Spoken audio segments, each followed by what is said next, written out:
Bienvenue à toi dans mon podcast. Je m'appelle Mariam Gaderi et chaque semaine on se retrouve pour grandir et apprendre ensemble à vivre une vie heureuse et épanouie.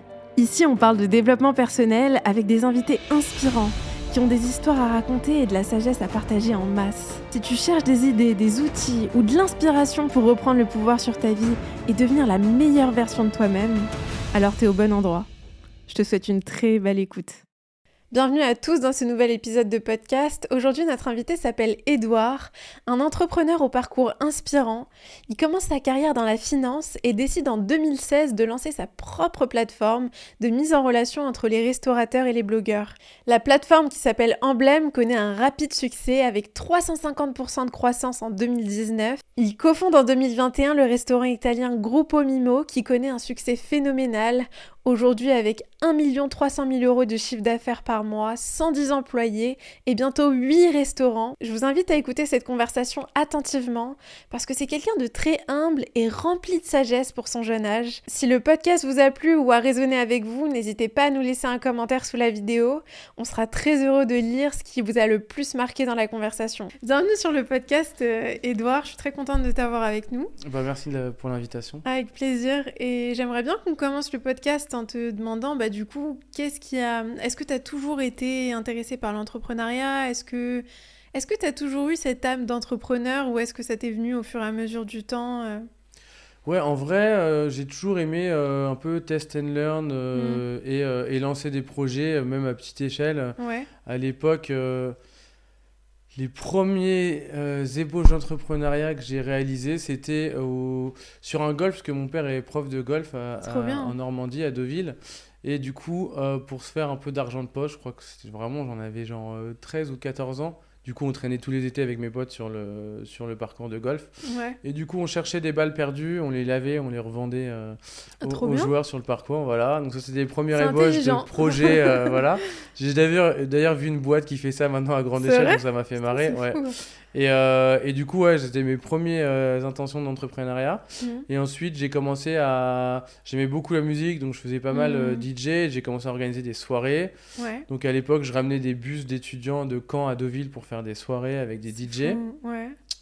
D'ailleurs, à l'époque, j'étais un des premiers, c'était vraiment au tout début d'Afrojack, j'avais ramené pour une soirée étudiante, donc j'étais trop content. Ah ouais, trop bien. C'était vraiment les premiers projets d'entrepreneuriat. Et ensuite, j'ai commencé aussi à importer, parce que j'adorais les vieilles voitures de collection. Et du coup, j'importais des voitures de collection des États-Unis pour les retaper ici et les revendre, quoi. C'est impressionnant, tu faisais ça quand même jeune. Ouais, j'ai fait ça...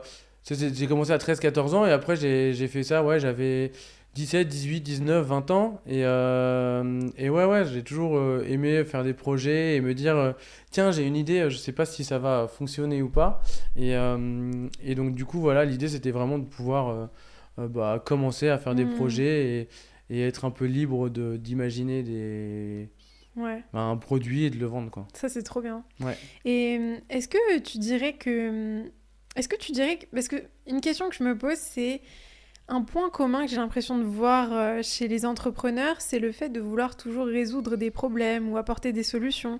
Est-ce que tu dirais que c'est quelque chose qui te plaît de résoudre des problèmes ? Ouais, complètement. Le premier vrai projet que j'ai lancé, c'était vraiment pour résoudre le problème de la communication dans la food qui, à l'époque, était peu fournie en termes de solutions. C'est-à-dire qu'il y avait simplement des agences de presse qui faisaient des articles de presse et les réseaux sociaux étaient encore peu développés pour la food et pour les enseignes. Les marques n'étaient pas encore à fond. Donc il y a 6-7 ans, c'était vraiment les débuts des blogueurs, les débuts, je me rappelle de Camille Olita, Megan VLT, etc. Donc c'était vraiment le début de tout l'écosystème blogosphère, etc. Donc c'était vraiment... Et en fait, à ce moment-là, je me suis dit, mais tiens, j'ai plein de potes qui sont restaurateurs et je détestais à l'époque voir des restaurants vides. Et je me dis, mais il faut qu'on construise, parce que je voyais beaucoup les blogueurs aller dans les restaurants et faire de la pub gratuitement aux restaurateurs. Et je me suis dit, mais j'aime pas voir les restaurateurs avec des salles vides. Parce que c'était... En gros, il y avait un Jap qui était à buffet à volonté en bas de chez moi, mon premier appartement à Paris. L'autre était plus quali, mais n'était pas buffet à volonté. Et du coup, celui qui n'était pas buffé à volonté était tout le temps vide. Du coup, ça me faisait vraiment de la peine de voir le mec à son comptoir tout le temps seul, etc. Et du coup, je me suis dit, il faut que je crée un produit pour aider les restaurateurs à remplir leur salle. C'est trop bien. Et du coup, c'est comme ça que j'ai commencé Emblem, qui en gros était un plateforme WordPress un peu tout pourri. Ouais. Et du coup, j'ai commencé par faire cette plateforme-là pour simplement permettre aux blogueurs de savoir où est-ce qu'ils pouvaient aller manger gratuitement et en échange faire de la visibilité aux restaurateurs. C'est génial parce que c'est une situation de win-win. Ouais. Le blogueur, il mange gratuitement, il passe carrément. un bon moment et le restaurateur, il gagne en visibilité. Ouais, et surtout qu'on donne le choix aux créateurs de contenu de pouvoir choisir ce qu'ils veulent comme expérience. Ouais. On a inversé un peu le système d'agences de presse qui, eux, disent venez dans le nouveau, chez le nouveau client qu'on a. Là, on inverse, c'est-à-dire que c'est vraiment les créateurs de contenu qui choisissent le lieu où ils veulent aller. Et ça, je pense que c'est important de leur donner de la liberté, tant sur le point géographique que sur l'offre qu'ils souhaitent. C'est important de leur donner cette liberté. Ouais, c'est clair. Et donc, Emblem, je crois que tu l'avais fondé en 2016, si je me trompe pas. C'est vrai. En 2015, en gros, 2015. j'ai créé la société. Et en 2016, en fait, parce que j'étais en finance. Ouais. Et du coup, j'étais bien en finance pendant 3 ans, etc. Mais en gros, quand ils ont appris que j'avais un projet sur le côté, comme c'est un Américain, que c'est des Américains, et en gros, t'as un peu le droit de rien faire à côté. Ah, je savais pas. Pourtant, j'aurais pensé l'inverse, tu vois. Ouais, et en gros, ils m'ont viré du coup parce que j'avais un projet à côté. Bon, ils n'avaient pas le droit, etc. Mais bon, ils l'ont fait quand même. Bon, ça avait prud'homme.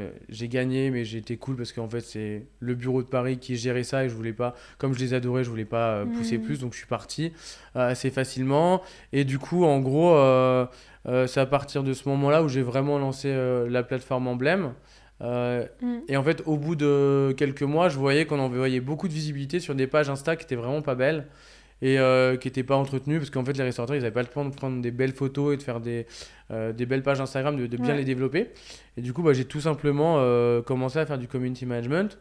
Et du coup, Emblem est devenu une agence où on vendait des packs community management, donc gestion et développement des réseaux sociaux. On faisait la prod, la sponsor, etc. Plus l'application Emblem. Ah, c'est génial. Et du coup, on a auto-financé le développement de l'application Emblem qui est devenue d'un WordPress à une web app, puis une app React Native. Voilà. D'accord, je vois. Mais donc, du coup, c'est intéressant parce que tu travaillais dans la finance avant de... Ouais. Et quand tu travaillais dans la finance, est-ce que tu savais à ce moment-là que tu voulais pas faire ça toute ta vie et que... En vrai, c'est marrant parce qu'on parle souvent de nos héros quand on veut faire de l'entrepreneuriat, mais on parle pas souvent des anti-héros. Ouais, c'est vrai. Et en vrai, moi, c'est vraiment mon déclic, ça a été quand j'ai vu mon manager à 50 ans extrêmement stressé par le big boss de la boîte qui avait 70 ans et qui était aux États-Unis. Et je me suis dit, mais... à 50 ans, je veux pas être en position d'être stressé ou que quelqu'un me parle mal, hormis peut-être ma femme, mais en vrai, voilà, je voulais pas être non plus dans une position où à 50 ans, je dois rendre des comptes.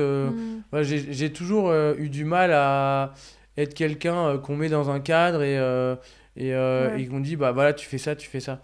Je peux mettre les mains dans le cambouis, je travaille beaucoup, ça me dérange pas d'être en mode dur labeur, etc. Mais j'aime pas le fait qu'on me dise de mettre des barrières tant sur ma créativité que sur le fait de vouloir lancer un nouveau projet, etc. Et c'est vrai que d'être dans des grosses structures ou même plus petites, c'était pas forcément facile pour moi de m'exprimer. Et c'est pour ça que j'ai choisi l'entrepreneuriat, c'est surtout pour pouvoir avoir cette liberté d'expression tant sur les stratégies que j'adopte, tant sur les projets que je choisis, etc. quoi. Ouais, c'est vrai que c'est une liberté totalement... Enfin, ça n'a rien à voir avec quand tu es un salarié, finalement, tu dois obéir à des règles, à des... Et c'est intéressant ce que tu as dit, parce que je pense que c'est une question qu'on se pose pas assez, tu vois. Quand tu es dans un environnement de travail, regarde les personnes qui sont au-dessus de toi, enfin, ton patron, ton manager, peu importe, et demande-toi vraiment, est-ce que c'est la vie que j'ai envie de vivre ? Est-ce que ça résonne juste en moi ? Et si c'est le cas, tant mieux, mais très souvent, ce sera peut-être pas le cas, tu vois. Carrément. Et c'est vrai qu'on se pose pas trop cette question-là. Je pense que le Covid a un peu rabattu les cartes là-dessus. On a été tous un peu séparés pendant un grand moment, et du coup on a fait un peu une introspection sur nous-mêmes, et c'est là où je pense qu'il y a beaucoup de gens qui se disent bah je me lance en freelance, ou je monte ma propre structure, ou je pars de Paris parce que j'ai pas envie de vivre dans une grande ville, et c'est des choix que je respecte, que tout le monde a le droit de faire, et je pense que c'est bien aussi de faire son choix, d'être aligné avec ses valeurs et ce qu'on souhaite dans la vie, sans vouloir forcément le vendre. C'est-à-dire que je suis pas non plus pour les gens qui disent sur LinkedIn, alors moi j'ai déménagé à Marseille parce que la vie à Paris c'est nul et puis vous devriez faire la même chose. Je pense qu'il faut qu'on soit juste aligné avec ses projets de vie, ses valeurs, ce qu'on souhaite vraiment, sans vouloir forcément le vendre aux autres. C'est vrai, vrai. Et donc du coup, je pense que c'est important de se poser des questions quand on est dans une situation pro ou perso, de savoir si on est heureux et de savoir si ça colle vraiment à ce qu'on souhaite. De toute façon, je pense que dans tous les cas, à partir du moment où il y a un mal-être, que ce soit en pro ou en perso, c'est qu'à un moment donné, on n'est plus à la bonne place, et du coup, on est peut-être à la bonne place, mais pas de la bonne manière, ou pas avec le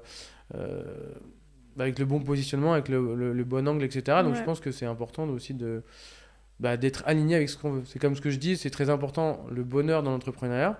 On ne parle pas assez souvent du bonheur. Et pour moi, le bonheur, ça va venir de trois principaux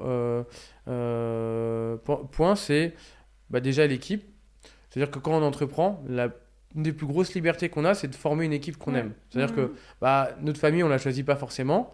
De base, après on choisit sa femme, on choisit ses enfants, voilà, mais on se construit une famille, la deuxième famille qu'on se construit, on l'a choisie, mais ce que je veux dire, c'est que on passe plus de temps avec notre équipe pro que les gens en perso, et donc je pense que c'est important vraiment de choisir une équipe qu'on apprécie, qui sont alignés avec notre vision, nos valeurs, etc. Et moi, vraiment, je le redis, j'adore travailler avec les gens, j'adore mes collègues. Et je pense que c'est vraiment important de se construire une super équipe, parce que au-delà de l'argent, de faire des boîtes qui réussissent, etc., vraiment, un des points les plus importants, c'est avoir une équipe qu'on aime, parce que c'est ça qui va nous donner le sourire quand on va au bureau le matin. Totalement. Et moi, ça me fait aussi plaisir quand mes collègues me disent que eux, le dimanche soir, ils n'ont pas le blues et ils sont contents de venir le lundi, tu vois. C'est trop important. Et je pense que le jour où les gens sont plus contents de venir au bureau dans mes sociétés, j'arrêterai les projets, parce que je fais des projets pour que les gens soient contents de venir et on ait une vision commune et que ça soit un projet commun. Après, le deuxième point, je pense que c'est vraiment la partie satisfaction du client. C'est-à-dire, comme tu disais tout à l'heure, vraiment fixer un problème, régler un problème.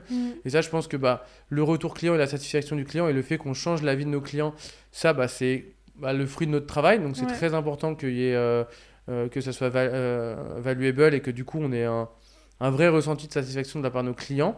Tu vois, quand je dis Groupon Mimo et que les gens disent « Ah, j'adore », etc., t'es content du travail que tes équipes ont fait et que tu as imaginé. Et ensuite, le 3, pour moi, ça va être l'impact que la société va avoir sur l'impact que ton entreprise va avoir sur la société. Ça peut être économique, ça peut être écologique, ça peut être sociétal, ça peut être ça peut être dans plein de domaines et de valeurs différentes. Et je pense que c'est important que ta société ou ton projet ait une place bien spécifique dans la société. Et, je suis d'accord avec ça. C'est intéressant dans ce que tu dis, parce que ce que je vois à travers ces 3 points, c'est qu'il y a une volonté d'être au service de quelque chose de plus grand que toi, de quelque chose de... Tu vois, quand tu parles des gens avec qui tu travailles, de ton équipe, il y a vraiment déjà cette notion de collaboration, d'être au service de quelque chose ensemble et de vouloir que les gens avec qui tu travailles se sentent bien dans tes sociétés, et puis inversement, que toi aussi tu te sentes bien avec eux. Et puis après, le fait de vouloir servir tes clients, leur apporter vraiment quelque chose qui règle un problème pour eux, et également le fait de servir une cause plus grande que soi, tu vois, que ce soit un impact environnemental, social. C'est vraiment intéressant, et je pense que c'est souvent ce qui fait, j'ai l'impression, le succès d'une entreprise, peut-être. Parce que je pense qu'en gros, le bonheur, c'est le plus grand vecteur de résilience dans une société. C'est-à-dire qu'en fait, si on n'est pas heureux dans ce qu'on fait, le jour où tu as un projet... parce que y a plein de vecteurs qui font que ton projet réussit ou non. En fait, le problème, c'est que si ton projet, à un moment, déraille, que ça va plus, etc., je pense vraiment que c'est le fait que les gens soient heureux de bosser pour ton projet et que toi, tu sois heureux d'être là, etc. qui va faire qu'en gros, tu vas être beaucoup plus résistant et beaucoup plus résilient à des situations de difficulté. Tu vois. Nous, on a fait quand même... c'est marrant parce que bon, je suis pas pote en perso plus qu'en pro avec Oussama Amar, avec qui j'ai passé le confinement, etc. Et du coup, il me disait, mais je comprends pas, il y a eu la grève, les attentats, les gilets jaunes, le Covid... 100% de tes clients sont dans la resto. Il me dit, mais qu'est-ce que tu fous encore debout, quoi. Et en vrai, je lui dis, bah... Comme les gens, comme on est tous heureux de bosser ensemble et comme il y a une bonne ambiance et comme on est heureux de faire ce qu'on fait, bah en vrai on a trouvé plein de solutions. Au final, même en confinement, on continue à signer des clients. On a quand même, on avait même du coup créé une plateforme qui s'appelait Sauve ton resto pour aider les restaurateurs. Ça permet en fait, c'est une plateforme qui permettait de vendre tes dîners sous forme de vouchers, qui permettait en gros d'encaisser maintenant la trésor des tables que tu allais vendre après le confinement. Okay, ça permettait de faire le pont. Et du coup, voilà, je pense que le bonheur permet vraiment d'être résilient plusieurs semaines, plusieurs mois, même parfois plusieurs années. Et c'est ça qui fait que les entrepreneurs, je pense, vont avoir du succès. C'est que c'est des entrepreneurs qui aiment vraiment ce qu'ils font, qui ont une bonne équipe solide et qui vont passer les tempêtes plus que des personnes qui vont vraiment construire un projet plutôt centré sur eux et sur lequel ils vont pas forcément créer de culture de boîte. Et derrière, c'est vrai que c'est des projets pour moi qui sont plus fragiles parce que il suffit que ça déraille un peu et malheureusement les entrepreneurs vont abandonner parce que si t'es pas heureux dans ce que tu fais, plus ton produit se vend plus et tu commences à avoir des problèmes financiers, etc. Tous ces vecteurs-là font que les gens abandonnent. C'est vrai. Et donc je pense que c'est vraiment important quand tu crées un projet de créer les bases avec le fait que quand tu vas au boulot, que tu fasses une boîte de 2 ou 3 personnes, que tu sois heureux. Et je pense que du coup, il faut être aligné avec ses valeurs. Que tu fasses une boîte de 2 personnes ou 3 personnes, ou même être solopreneur, l'important c'est d'être heureux. C'est-à-dire que je pense que vraiment, il faut arrêter d'avoir cette vision... alors, Oussama me ferait la gueule si je dis ça, mais d'avoir VC compatible, c'est-à-dire de faire des projets scalables et de faire deux grosses boîtes à 2000 personnes, etc. Je pense qu'on n'est pas tous faits pour faire ça. C'est vrai. Comme dans le sport, tu as des personnes qui vont faire du sport, le foot du dimanche, ils vont être aussi heureux que des mecs qui vont jouer au PSG. Parce que ils n'ont pas la même, ils ont pas le même cerveau, ils sont pas faits de la même manière.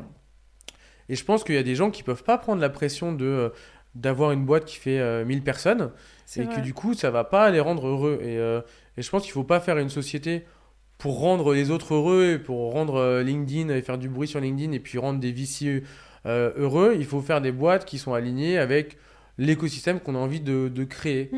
C'est vrai. Donc je pense que c'est vraiment important de pouvoir savoir ce qu'on veut dans la vie et pas aller forcément là où les gens veulent qu'on aille. Tu vois. C'est un peu comme les gamins qui suivent ce que veulent... les parents, tiens, tu vas faire docteur, mon fils, parce que papa, il est docteur. Mais en fait, et tu vois, ces jeunes-là, à un moment donné, ils sont là, ils veulent pas... Et en fait, ils font des reconversions parce qu'ils veulent plus être avocats, ils veulent plus être docteurs. Totalement. Et en fait, ils sont pas là où ils veulent être. Donc, je pense que c'est important vraiment d'être aligné avec ça. Je suis totalement d'accord avec toi. Et je trouve que, justement, c'est quelque chose, de façon générale, entrepreneur ou non... Quelque chose qui est assez difficile, je pense, pour la plupart des gens, c'est de s'écouter, de savoir vraiment... comme tu dis, tout le monde n'est pas fait... quelqu'un qui aime le foot n'est pas forcément fait pour faire du foot à haut niveau. Et tu vois, ça peut très bien le rendre heureux de faire du foot le dimanche. Mais ça demande un certain niveau de conscience sur soi-même, de se dire, OK, qu'est-ce que moi je veux ? Qu'est-ce qui est aligné à moi ? Qu'est-ce qui me parle ? Et j'ai l'impression que beaucoup de gens ont du mal à faire ça, à vraiment s'écouter et... Comment est-ce que toi, t'as réussi à t'écouter et justement à faire un peu à filtrer le bruit extérieur de ce qu'on t'a un petit peu dit qui était bien ou pas bien ? Après, moi, je suis un peu, je suis basque, donc je suis un peu entêté, donc quand je fais mes trucs, je les fais, je m'écoute un peu que moi, donc ça a des côtés positifs et négatifs. Mais en vrai, moi, j'ai fait justement, typiquement... J'ai fait maths sup, j'ai fait l'école d'ingé, j'ai eu mon diplôme d'ingé et je suis parti à travailler dans la finance pour un fonds américain. Donc tu as le parcours du gentil petit élève qui fait tout bien Et en vrai, ça, je l'ai plus fait pour mes parents, parce que mes parents, je viens d'une famille très modeste, et en gros, ils ont tout mis pour que je puisse faire mes études et que je puisse me lancer dans la vie correctement. Et en gros, je l'ai plus fait pour eux, pour me dire, bah voilà, et à un moment donné, j'ai failli lâcher la maths sup, et mon père m'a dit, non, non, faut que tu finisses tes études, etc. Donc voilà, j'ai tout fini pour lui, j'ai fait les 3 ans de finance pour lui, mais à un moment donné, je me suis dit, je suis pas à ma place. Moi, j'aime bien la pêche, j'aime bien le surf, j'aime bien être en maillot et en tongs, donc j'aime pas être en costume tous les jours. Ouais, ça te correspondait Et ça pas, me correspondait pas, tu vois. Et bien que j'adorais les gens avec qui je travaillais, c'était vraiment, j'ai appris beaucoup de choses là-bas. Et c'était vraiment une équipe top avec qui j'ai pu bosser pendant ces 3 ans. Mais c'est vrai que j'étais pas à ma place. Et je pense que bah, il y a un moment où, voilà, comme j'ai du caractère, et je me suis dit, bah, en fait, j'ai juste pas envie de faire ça, et j'ai juste envie de faire mon projet.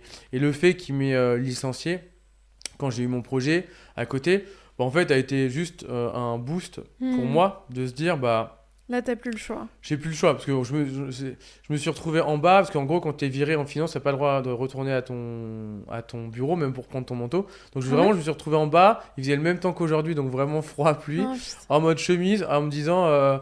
Et c'est là où je me suis dit, genre, il y aura... Enfin, personne aura le pouvoir de me refaire vivre une situation comme ça. Et du coup, je vais me lancer à fond dans mon projet. Et voilà, et après j'ai revu mes collègues et ils étaient même contents que le big boss aux États-Unis m'ait viré parce que ils m'ont dit t'étais pas à ta place et t'avais un potentiel qui était beaucoup plus grand que ce que tu faisais en finance. Et du coup, ils étaient super heureux de pouvoir, ça, c'est de des pouvoir bons collègues, voir. ça. Ouais, non, carrément. Ouais. Mais voilà, ils voyaient que j'étais pas. Tu vois, même si je faisais voilà, les gens étaient contents de moi là-bas. J'étais pas fait pour ça, je transpirais pas le bonheur de faire de la finance et des tableaux Excel. Et du coup, voilà, je pense que c'est le fait d'être aligné avec soi-même et de parfois, voilà, c'est vraiment essayer de s'écouter et de pas forcément vouloir écouter tout le temps ses proches. Ouais, c'est vrai. Parce que en fait, le problème, c'est que généralement, nos proches veulent notre sécurité. Et c'est pas dans la sécurité que les gens se développent. C'est comme dans la finance, c'est-à-dire que t'as la rentabilité. C'est toujours le ratio entre la rentabilité et la sécurité. C'est-à-dire que c'est le risque et le rendement. C'est-à-dire que si tu es surprotégé par tes proches qui veulent ta sécurité, qui ont toujours peur pour toi, etc., ils vont t'enfermer dans un cocon. Ouais. Et c'est pas en prenant zéro risque que quelqu'un va se développer, quelqu'un va faire des erreurs. Il va pouvoir éventuellement avoir un succès. S'épanouir S'épanouir. C'est très vrai. Mais justement, tu vois, ça me fait réfléchir parce que à ce moment-là, tu te fais licencier. Je suis vraiment curieuse de savoir qu'est-ce qui se passe dans ta tête parce qu'on peut te voir aujourd'hui, on se dit, bah, il est trop fort, il a un succès phénoménal, il a réussi à accomplir des choses incroyables. Ouais. Mais je trouve que c'est tellement important de parler aussi des moments où c'était peut-être difficile ou bah oui, des moments où tu vois ou peut-être que parce que à ce moment-là il y a rien qui est vraiment garanti, tu sais pas ce qui va se passer à l'avenir et pourtant tu décides quand même de tout miser sur toi et de prendre des risques et tu te dis personne ne me refera vivre cette situation à l'avenir, tu vois. Et ça je trouve que c'est super puissant. Comment est-ce que tu l'as vécu ce moment? Est-ce que tu penses que ça a été un élément déclencheur pour une expérience déclencheur? Bah en vrai j'ai toujours été, tu vois, à l'école, on se moquait un peu de moi, tu vois, j'aimais pas mes oreilles, machin, on se moquait. Enfin, j'étais un peu, j'étais pas bully, mais j'étais, en gros, j'ai eu des expériences à l'école primaire, etc., où parfois il y a des jeunes qui étaient pas gentils avec moi, donc je me suis tout de suite mis un peu, pas comme une carapace, mais tu vois, j'ai toujours eu un peu la mentalité d'avoir, ça glisse sur moi, tu vois, et peu importe ce qu'on me dit, etc., genre never give up, et je crois en moi, et je sais que ce que je vais faire, ça va marcher, et je vais bosser pour le faire. Et en vrai, ça a toujours été... en fait, mes expériences ont forgé ma personnalité, que tout ce qu'on me dit, ça glisse en fait. Et du coup, ça m'atteint pas. Et en fait, le fait que j'ai été viré, je me suis dit, voilà, maintenant, mon seul choix et mon seul avenir, ça repose sur moi-même. Et donc, je vais parier sur moi-même, sur le fait que il faut que maintenant je me bouge et que j'ai voulu faire ce projet, il va falloir que je le fasse à fond, quoi. Et au final, c'est comme ça que j'ai grandi. C'est en me forgeant vraiment une carapace où on peut me dire n'importe quoi, ça glisse, et je me focus sur moi et ce que je fais moi. C'est vrai que là, tu vois, juste avant d'arriver ici, j'ai un ami client qui me disait: Ah, t'as vu, je vais pas citer l'enseigne, mais t'as vu cette enseigne-là, ils ont des gros problèmes parce que ils sont dans les médias, machin. Et en fait, je lui dis: Ok, mais enfin, moi, en vrai, je m'en fous, je regarde pas ce que font trop les autres. Je me concentre vraiment sur moi, ce que je fais et mes problèmes et comment les résoudre, pas forcément sur les problèmes Mais ça, des c'est autres. super fort. Et je pense que le temps que j'ai, je le parie sur moi, je le parie sur mes Mm. équipes, je le parie sur nos projets.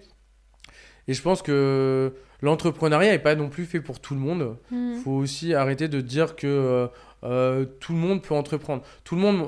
Pour moi, tout le monde peut entreprendre d'un point de vue couche sociale. Alors pas tout le monde, parce que forcément, il y a beaucoup plus de barrières quand tu viens de banlieue, etc., et que tu n'as pas des origines françaises, Mm. et que malheureusement, on est dans un pays où bah, ça reste compliqué, et parfois moins compliqué de créer son propre projet que d'être employé par une grande C'est entreprise. vrai. Et c'est pour ça que la France est un beau pays pour entreprendre, parce qu'on a quand même plein d'aides, l'acre, Mm. le chômage, etc., qui nous aident quand même à C'est pouvoir vrai. se lancer. Et c'est ce qui Mm. m'a aussi permis de pouvoir me lancer. C'est quand j'ai eu mes 2 ans de chômage, Mm. de pouvoir avoir un Une revenu sécurité. alimentaire Ouais. et de pouvoir commencer à créer un projet. Je pense que la France est un super pays pour ça. Mm.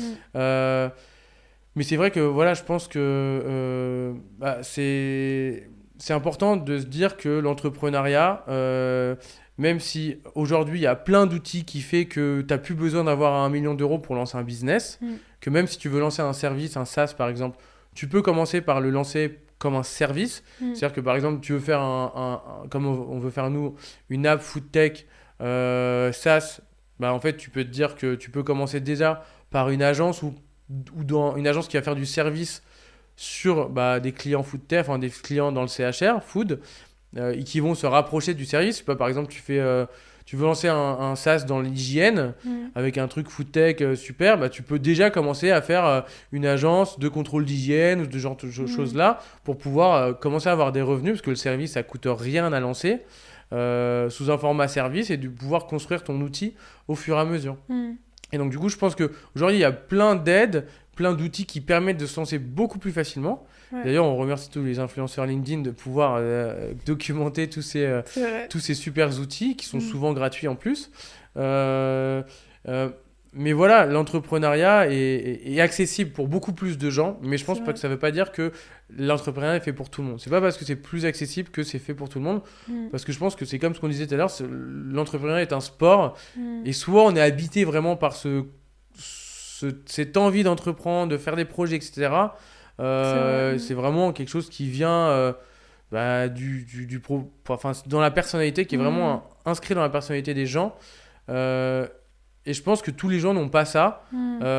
Et c'est important de sensibiliser les gens à leur dire, c'est parce que tu sais dans une école de commerce que tous tes potes ils font enfin, qui lancent des startups, que toi il faut absolument que tu trouves une idée et que tu lances une startup. Ouais. Ouais, c'est vrai.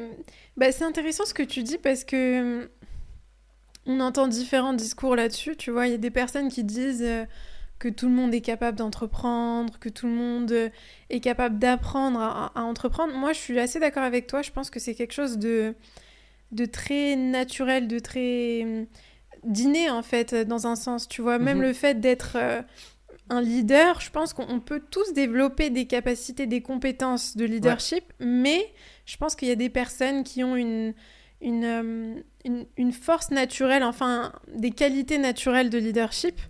Mais ouais, je trouve ça intéressant parce que je trouve qu'on est dans une société qui glamourise beaucoup l'entrepreneuriat. On romance beaucoup l'entrepreneuriat et il y a presque une sorte de... Je vais pas dire de culpabilité, mais il y a beaucoup de gens, je pense, qui ont l'impression que s'ils n'entreprennent pas, ils sont pas assez, ils font pas assez. Ouais, ils font tu pas vois. partie un écosystème. Ouais. Ouais. Et c'est vrai que c'est pour ça que LinkedIn est un peu devenu l'Instagram de l'entrepreneuriat. C'est-à-dire qu'on montre que les bonnes parties, on montre les levées, on montre les CA, etc. C'est ça. Je pense que si des gens déjà arrêtaient de parler de CA et qu'ils parlaient que des EBITDA, les gens verraient que les gens sont pas si profitables que ça, et que même des grosses entreprises, c'est pas parce que tu as 1000 employés que tu es une machine à cash, etc. Donc je pense que c'est aussi important, et c'est la responsabilité aussi des gens qui ont des succès et des entrepreneurs aujourd'hui, c'est de pouvoir communiquer. Ce que disait d'ailleurs mon pote Ruben Tayeb, qui disait c'est un devoir dans des grands entrepreneurs qui ont des beaux succès, etc., de pouvoir échanger avec les jeunes générations, de pouvoir leur transmettre les galères que c'est d'entreprendre, les moments difficiles, les moments aussi de succès. Mais je pense de documenter l'expérience globale de l'entrepreneuriat et pas que celle qu'on va voir sur LinkedIn. Et je pense que il faut que les gens prennent conscience que entreprendre, c'est une très grande chaîne de valeur. Il faut énormément d'ingrédients pour réussir. Et je pense que c'est aussi aux influenceurs LinkedIn, aux entrepreneurs à succès, de pouvoir documenter les jeunes générations, les futurs entrepreneurs, de la difficulté que c'est d'entreprendre, sans les freiner, mais simplement en documentant. Voilà, toute l'information, quoi. Voilà, exactement. Donc je pense qu'il y a vraiment un besoin et un devoir de transmission d'expérience des entrepreneurs aux futurs entrepreneurs. Et pour moi, voilà, il y a des avis très différents sur le sujet, mais pour moi, on n'est pas tous faits pour l'entrepreneuriat et je pense que c'est important de le dire. Même si maintenant, l'entrepreneuriat est accessible à beaucoup plus de gens grâce aux outils, grâce à la technologie, grâce à l'information qui circule, grâce à vous qui faites des podcasts et qui faites des webinars et qui partagent des expériences, quoi. Ouais, c'est vrai. Pour toi, qu'est-ce qui fait... à quoi tu reconnais un bon entrepreneur, si tu devais citer quelques qualités? Pour moi, le bon entrepreneur, déjà, c'est un entrepreneur qui est heureux. C'est-à-dire que c'est pas un entrepreneur qui est névrosé ou qui est stressé ou qui parle mal à ses équipes ou tu vois qui pour moi un entrepreneur tyran qui est là pour l'argent et qui est pas là pour créer un vrai projet commun. Donc voilà, pour moi, c'est déjà un entrepreneur qui est heureux, qui a créé vraiment une culture de boîte. D'ailleurs, Olivier Ramel en parle très bien. Culture de boîte, qui a créé une vision, qui a une équipe qui est heureuse de bosser avec lui et qui aussi va construire un projet qui est sain, un projet qui a pas forcément qui court derrière les levées de fonds pour survivre, un projet qui alors oui, il y a des gens qui disent oui mais il faut être scalable, etc., mais pour moi un entrepreneur qui est heureux, qui a une entreprise qui est heureux, qui rend ses clients heureux et qui a un impact aussi dans la société, et qui est profitable, pour moi, c'est un entrepreneur qui a réussi. Ouais. Même s'il est tout seul, même s'ils sont 2, 3, 4, 5, 10, 20, 30, 50, c'est un entrepreneur qui a une belle boîte et c'est généralement des entrepreneurs qui vont rester sur le long terme parce qu'encore une fois, le bonheur, c'est de la résilience. Et je pense que on regarde pas assez le côté happiness dans les projets entrepreneuriaux. Donc voilà, pour moi, l'entrepreneur, le bon entrepreneur, c'est pas celui qui a fait une boîte où il y a 1500 employés qui crachent 10 millions par jour et qui doit lever. Et pour moi, je trouve ça plus malsain que des petites entreprises qui sont dans la continuité, qui grandissent et puis qui savent où ils vont et qui ont plus de transparence par rapport à leurs employés et qui ont un projet commun, quoi. Je trouve ça super intéressant le fait de dire que le bien-être, le bonheur de l'entreprise, c'est un facteur hyper important dans la réussite d'un entrepreneur.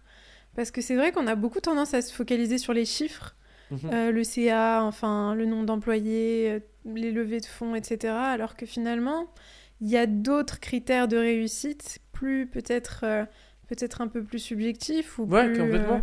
Tu vois, c'est marrant parce que on parlait, là on va faire une nouvelle levée sur Emblème et en fait c'est drôle parce que on était en board, si tu vois, il y avait plein d'investisseurs qui étaient plutôt dans le système startup, etc. Et voilà, on avait un CEO avec qui on partageait plus les mêmes valeurs et du coup on l'a pas gardé. Et c'est vrai que tout de suite en fait les investisseurs disaient, les BA disaient pour faire une levée avec des VC, il va falloir qu'on reprenne un CEO parce qu'en gros, moi comme j'ai 3 projets, je peux pas faire de levée de fonds avec un VC parce qu'il va se dire que en gros s'il fait une levée de fonds, je dois avoir pieds et mains liés avec lui. Ce qui est marrant, c'est que c'est un investisseur beaucoup plus âgé, qui a 70 ans. C'est le seul en fait qui s'est intéressé en disant attendez, parce que là, le CEO vient de partir, c'est quand même un traumatisme pour les équipes. Je pense que c'est bien de leur laisser du temps de reconstruire un peu la dynamique de l'équipe et pas de forcément les forcer à reprendre un CEO pour juste être VC compatible et que les mecs soient contents. Et c'est vrai que c'était assez drôle de voir cette personne qui était plus âgée, un peu plus, on va dire, sage dans sa manière de penser, qui en gros tout de suite nous a pas parlé de CA, nous a pas parlé de VC, nous a pas parlé de tous les KPI qu'on peut regarder dans une levée de fonds sur une startup. Il nous a parlé plutôt du fait de attendre parce que ça restait un traumatisme qu'un CEO parte et que c'était important de regarder de reconstruire l'équipe. Et au final, on n'a pas repris de CEO et la boîte a jamais été aussi bien qu'aujourd'hui. Et donc du coup, c'est marrant de voir les différents niveaux, on va dire, d'interprétation et d'évaluation du bien-être, enfin de la fonctionnalité d'une entreprise entre des VC, enfin des BA qui vont être plus jeunes, un peu plus agressifs et qui vont être surtout portés sur la performance finance. Alors je cache pas que, enfin, on n'est pas non plus des hippies, c'est-à-dire qu'on n'est pas là en mode on veut juste être heureux et on veut pas faire d'argent. Non, l'argent reste quand même un des moteurs qui permet de se développer et du coup intrinsèquement de rendre heureux les gens, parce que s'ils voient si l'équipe travaille pour que le projet se développe et le projet réussit, on a plus d'argent, donc on se développe plus, donc on permet aussi aux gens de leur donner une vision des meilleures conditions, on prend des plus beaux bureaux, on leur donne une vision d'évolution. Donc c'est aussi l'argent qui va faire le bonheur de l'équipe, parce que c'est en étant profitable qu'on va pouvoir faire des off-site meetings, on va pouvoir faire des choses intelligentes. C'est dur quand tu fais pas d'argent de pouvoir créer une ambiance et créer une dynamique qui rend aussi heureux les gens. Donc, les deux sont liés. Mais c'est important de prendre en compte l'un et l'autre, quoi. Je suis d'accord, et puis c'est vrai que je pense que l'argent, c'est un peu le signe, enfin, ma vision de la chose, c'est que c'est un peu le signe que ça marche bien, que vous êtes dans la bonne direction, que vous faites ce qu'il faut, mais c'est pas... C'est-à-dire que bien sûr, c'est très important pour la santé d'une entreprise, mais je trouve ça vraiment intéressant parce qu'au début, tu parlais aussi de famille, tu vois, le travail... c'est un peu la famille avec laquelle on passe le plus de temps, nos collègues, etc. Moi aussi, j'ai tendance à voir l'environnement de travail un peu comme une famille, et j'aime bien le voir comme ça. Je sais qu'il y a beaucoup de gens qui le voient pas comme ça, qui sont qui distinguent beaucoup la vie perso, la vie pro, etc. Moi, je trouve que quand on s'entend bien avec ses collègues, quand il y a une vraie émulsion au travail, on peut faire des choses incroyables.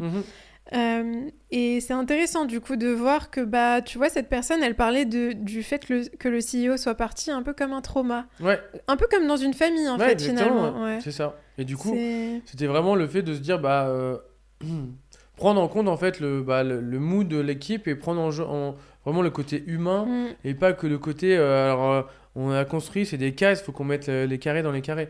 C'est vrai que c'est important, je pense aussi de prendre en compte vraiment le côté humain.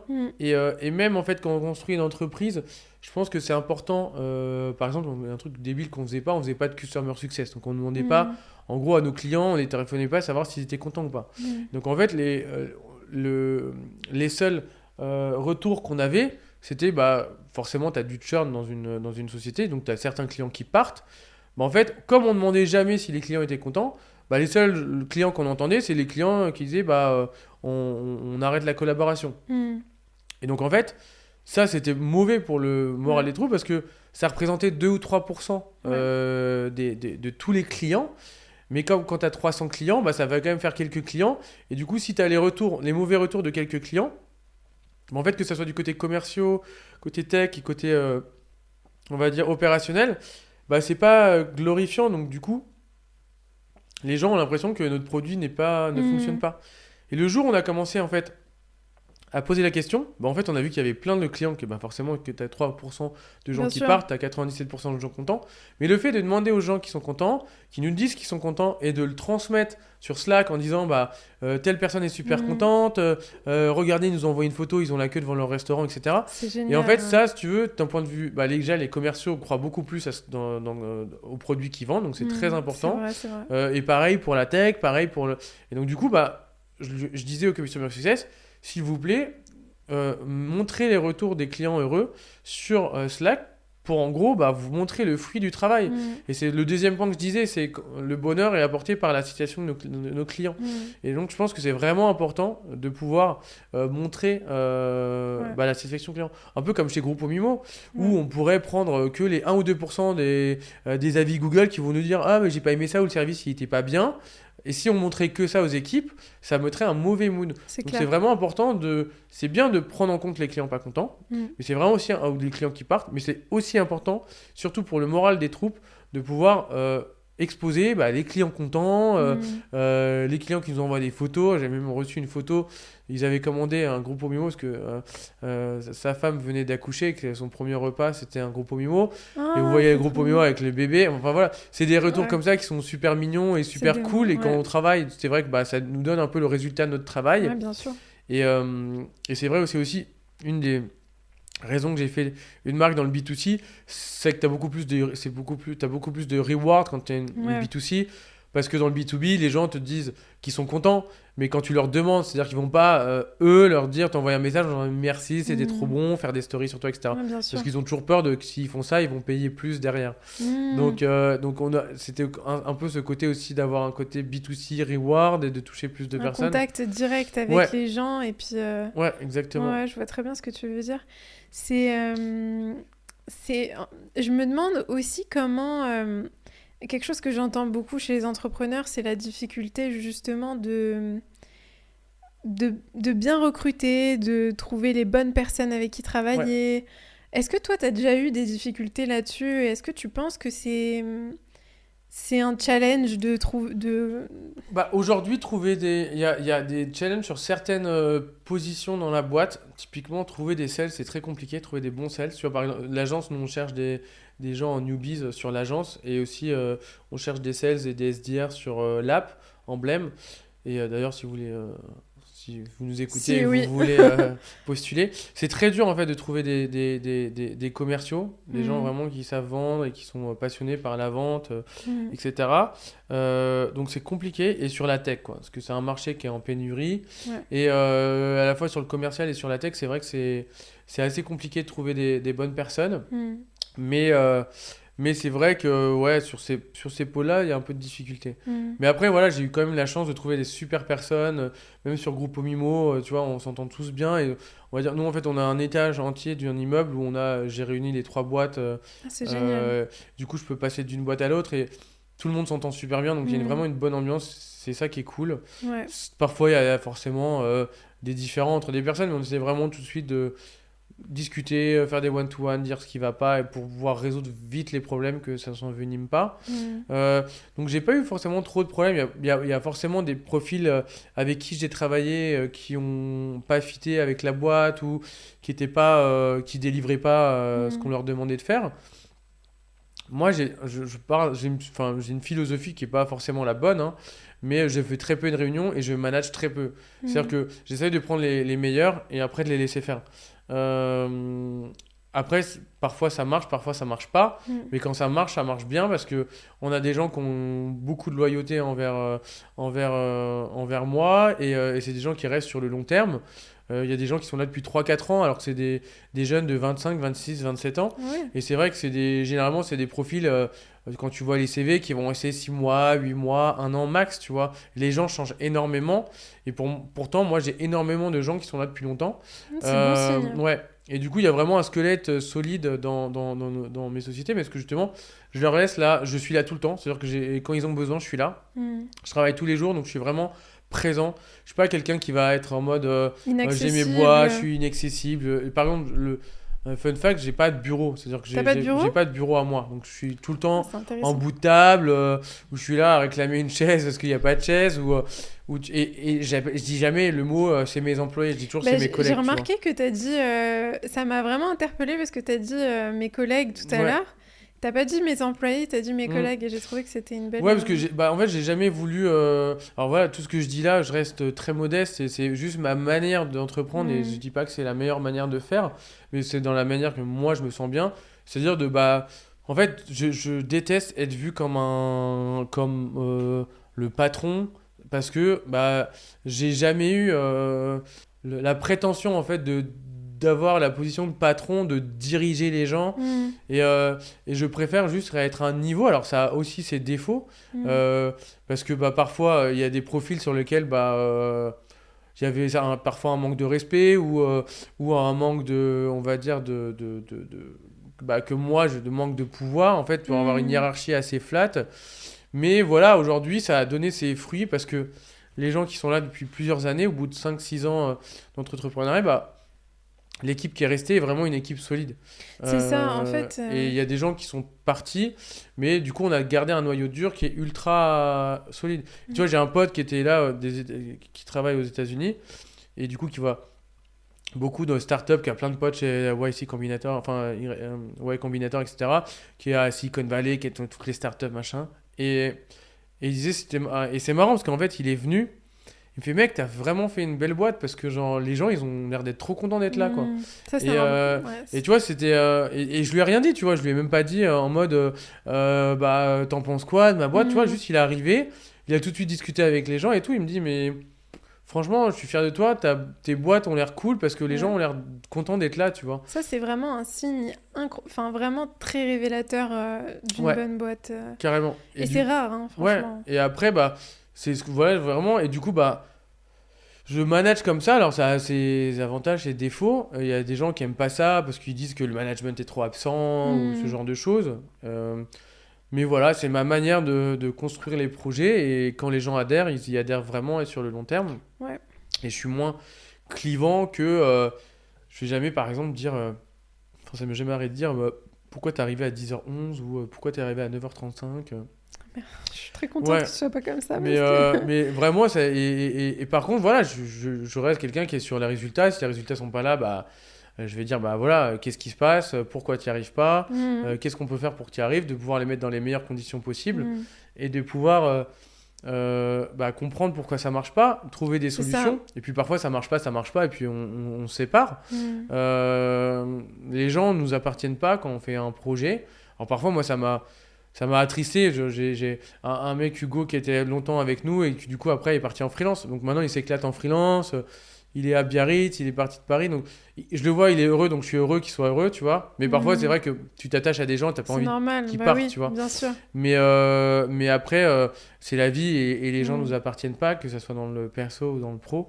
Et c'est vrai que parfois tu t'attaches à des gens et puis à un moment donné ils font autre chose, tu vois, c'est pas grave. C'est vrai. Mais c'est le revers de la médaille d'avoir un côté très famille et très proche. Quand t'as des gens qui partent, ça fait c'est dur, c'est un peu plus dur. mal au cœur que quand t'es habitué à avoir plein de turnover et puis que les gens ils soient là, ils soient pas là, tu t'en fous.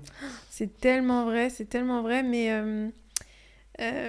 justement le fait que tu manages de cette manière, qu'il n'y ait pas ce côté un peu très, très hiérarchique, je pense que justement l'avantage de ça, c'est que les gens vont travailler pour un projet dans un but commun, c'est que le projet fonctionne, c'est que le projet soit florissant, plutôt que de se dire je travaille pour lui. Ouais. Tu vois, et il y a vraiment ce côté où en fait on travaille tous ensemble dans le même objectif et il n'y a pas ce rapport peut-être très basé sur l'ego de tu travailles pour moi, c'est moi qui te... Tu vois, et je pense que ça fait une énorme différence dans la façon dont on va aborder notre travail, dans la façon dont on va voir notre travail. On se dit qu'en fait on travaille tous dans un but commun et que ce but il est beaucoup plus important que nous, que notre personne ou que... Ouais, complètement. Et si tu veux, du coup ça permet, en fait il y a des gens qui vont prendre des responsabilités tout seuls, tu vois, et ça j'adore le côté on dit toujours, je me répète là-dessus, mais très proactif, tu vois, j'adore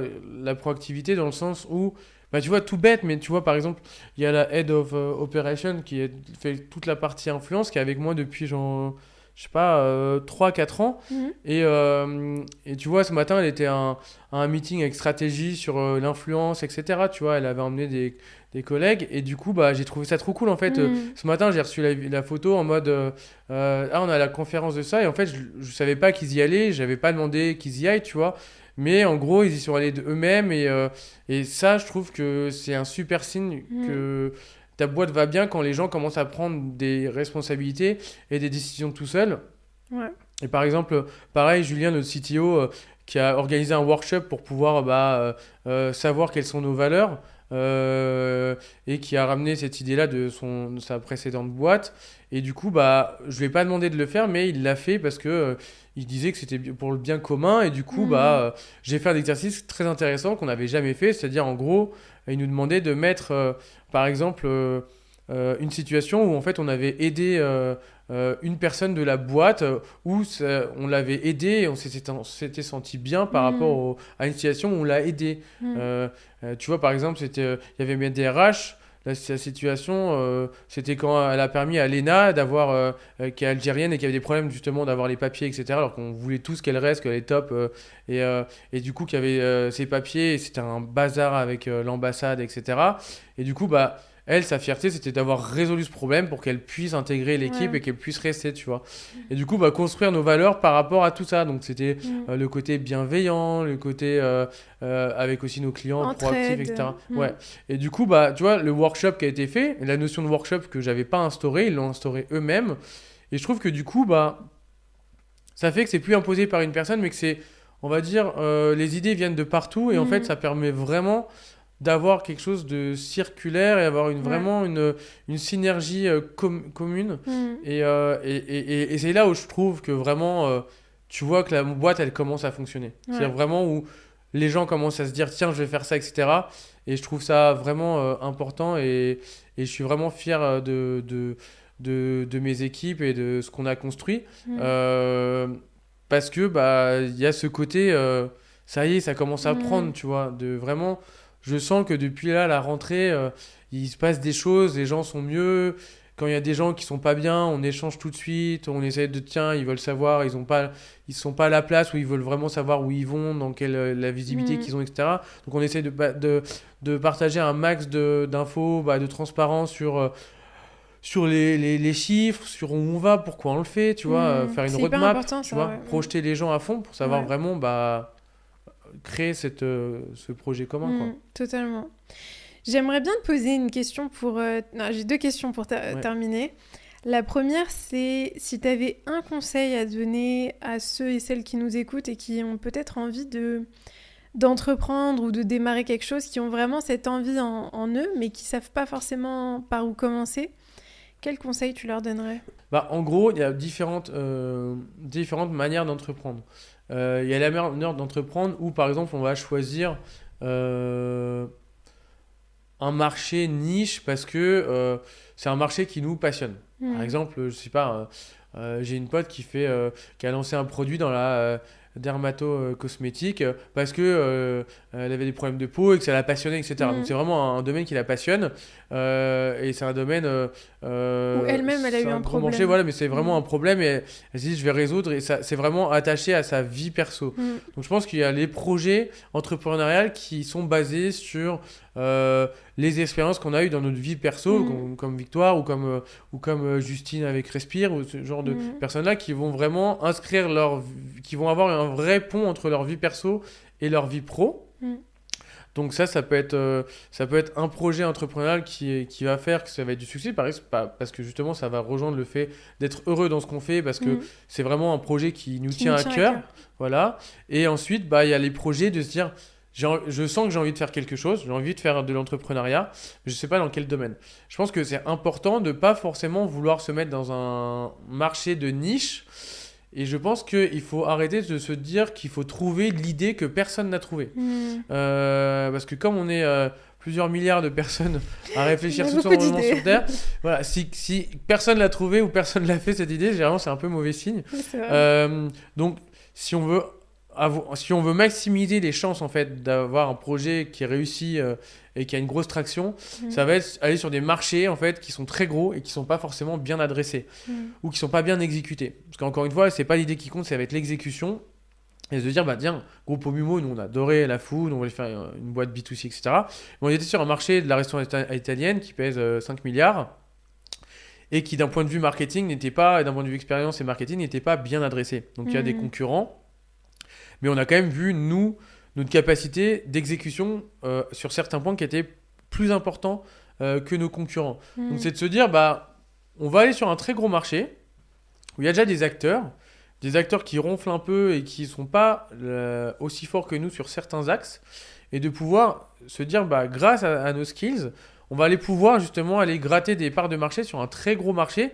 Et du coup, les tout petits pourcentages qu'on peut aller chercher sur ce gros marché vont tout de suite représenter des grosses sommes et des grosses tractions. Et donc, je pense que c'est important d'aller sur des marchés qui sont très gros, avec des acteurs qui sont par exemple peu digitalisés, qui sont peu... tu vois, on l'a vu avec par exemple Alan qui est allé sur la mutuelle, enfin on a vu sur Swile qui est allé sur tout ce qui est ticket restaurant, expérience salariée. On a vu plein de grosses boîtes, par exemple Payfit qui est allé sur le côté fiche de paie et tout. En fait, qui sont allés sur des écosystèmes qui sont des énormes marchés, mais qui sont très peu digitalisés, qui ont eu des acquisitions qui sont très lentes ou très peu d'investissement en acquisition parce que bah, ils sont là depuis très longtemps et puis que bah, c'est tellement des grosses structures que pour prendre une décision, ils doivent faire 10 boards et puis ça prend 2 ans. Donc en fait, je pense que c'est intéressant d'aller sur des très gros marchés où les plus gros acteurs qui ont 80% du marché sont des acteurs qui sont vieux, qui n'ont pas une belle DA, pas un bel univers, qui ne font pas de la belle acquisition, qui ne sont pas digitalisés. Donc ça, c'est des choses qui sont intéressantes, d'aller chercher. Donc voilà, c'est soit, on va dire, mes conseils, soit faites un projet qui vous tient vraiment à cœur, ça vous rend heureux dès le début, soit faites un projet, si vous n'avez pas d'idée, dans un secteur vieillissant, un gros secteur vieillissant, dont les acteurs sont vieillissants, parce que vous pourrez, avec les nouvelles technologies, avec une vision plus fraîche et moderne d'un nouveau produit, aller gratter des parts de marché sur un marché qui est important. Totalement. Très bon conseil pour ceux et celles qui nous écoutent. Et dernière question. Oui. Quel est l'impact que tu veux avoir sur le monde ? Bah, après, moi, je suis conscient que mes projets ne sont pas des projets qui ont des impacts d'un point de vue, on va dire, écologique ou sociétal. Mais en fait, moi, je pars du principe, bah, par exemple, avec Grupo Mimo, l'impact qu'on veut avoir, c'est de faire que les gens kiffent et que faire les gens passent un bon moment et que les gens se disent, bah tiens... par exemple, on a plein, à chaque fois, ils nous envoient des messages des infirmières qui font les gardes dans les hôpitaux ou des gens qui sont tristes et qui disent merci, ça me remonte le moral. Ouais. Tu vois, et de se dire vraiment faire parfois des parenthèses dans des journées qui sont pas top, de pouvoir être le bon petit moment où les gens vont se régaler et de pouvoir...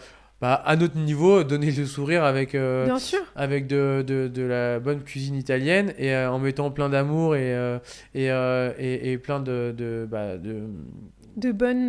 bonnes énergies. Ouais, de bonnes énergies. Et donc, du coup, voilà, et de se dire qu'à notre petit niveau, on donne un moment de bonheur dans la vie des gens, dans la journée des gens. Et voilà, ça reste, on va dire, un petit effet dans la journée des gens. Mais voilà, à notre niveau, on essaye de le faire au max. Et vous le faites super bien. Pour ceux et celles qui nous écoutent, allez chez Grupo Mimo. Moi, je l'ai dit plusieurs fois sur mon Instagram, c'est mon restaurant italien préféré. J'adore c'est vraiment trop bon. Et c'est les meilleures pâtes à la truffe que j'ai mangées de toute ma vie. Incroyable. Mais vraiment, écoute, j'ai adoré notre conversation. Merci beaucoup, Edouard, d'avoir participé. Est-ce qu'il y a un endroit où on peut te suivre sur les réseaux, LinkedIn ? Alors moi, j'ai pas Insta, j'ai pas TikTok, j'ai pas Facebook. LinkedIn, bizarrement, mais LinkedIn, j'essaie de répondre et d'aider le max de personnes. Alors, parfois, malheureusement, je réponds pas à tout le monde, même si j'essaye vraiment de pouvoir répondre au max de personnes. Mais oui, carrément, on peut m'envoyer un message. J'essaierai toujours d'aider à mon niveau.